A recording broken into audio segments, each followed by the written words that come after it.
ফাজলামোর না একটা লিমিট থাকে, ঠিক আছে? তোমার কি কাউকে সন্দেহ হয়? তুমি বলো আমাকে, আমি কঠিন শাস্তি দেব। তুমি নির্ভয়ে বলো।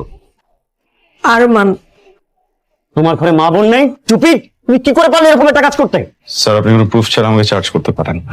রাখো তোমার প্রুফ। প্রুফ শেখাচ্ছ আমাকে? কাউন্টার একটা মেয়ে আননেসেসারি তোমার সঙ্গে মিথ্যা কথা বলবে? স্যার বলতে পারে মিথ্যা, আই ডোন্ট নো। আমি এতটুকু জানি আমি মিথ্যা বলছি। একটা থাপ্পড় দিয়ে তোমার সব কটা দাঁত ফেলে দিতে ইচ্ছে করছে। কাউন্টার শুধু আমার কাছে পর্যাপ্ত প্রমাণ নেই, তোমাকে আমি দেখে নিতাম। তবে তুমি ভেবে নিও না যে তোমাকে আমি ছাড় দিয়ে দিচ্ছি। আজ থেকে তুমি দেখবে তোমার জীবনটার প্রতি মুহূর্ত আমি কেমন কষ্টকর করে তুলছি। You are suspended for next 1 month. যা লিখো।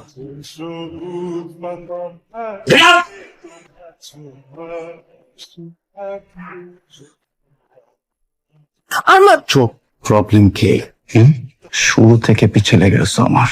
আজকে যেটা করছো এটার জন্য কখনো মাফ করবো না। খুব সাবধানে থেকো, যে কোনো সময় উল্টা পাল্টা যে কোনো কিছু হয়ে যাবে।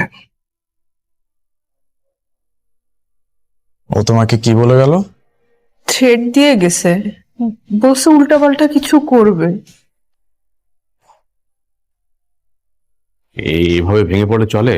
এখন সময় এসেছে ওকে একটা উচিত শিক্ষা দেওয়ার। আমার প্রবলেম সেটা না যে ওকে কি করতে হবে কি করতে হবে না। আমার অবাক লাগে একটা ছেলে এত নোংরা কিভাবে হইতে পারে, তারপর অনেক একটি স্টুডেন্ট। আমি কালই তোর ইউনিভার্সিটিতে যাব, ওকে কোর্সে একটা চড় মারবো। তোমার যেতে হবে না, প্রিন্সিপাল বলছে, প্রিন্সিপাল দেখবে। রাখ তো প্রিন্সিপাল। আমি দেওয়ানে বলেছিলাম যে আমি ইউনিভার্সিটিতে যে ওই ছেলের সাথে কথা বলি, তুই আমাকে যে দিসনি। জানে কোন মেয়ের সাথে বিয়াদবি করছে? আমি এসব কারণে বাসা ছাড়ছি।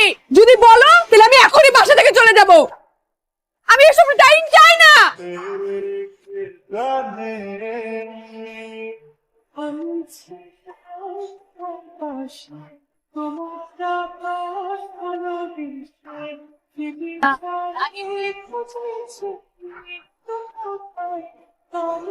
মালটা সব সময় পিস পিস করে খালি তাকায় থাকে, কোনোভাবেই সুযোগ পাইতেছি না কেমনে কি করবো। হ মামা, ও তো খালি তাকেই থাকে।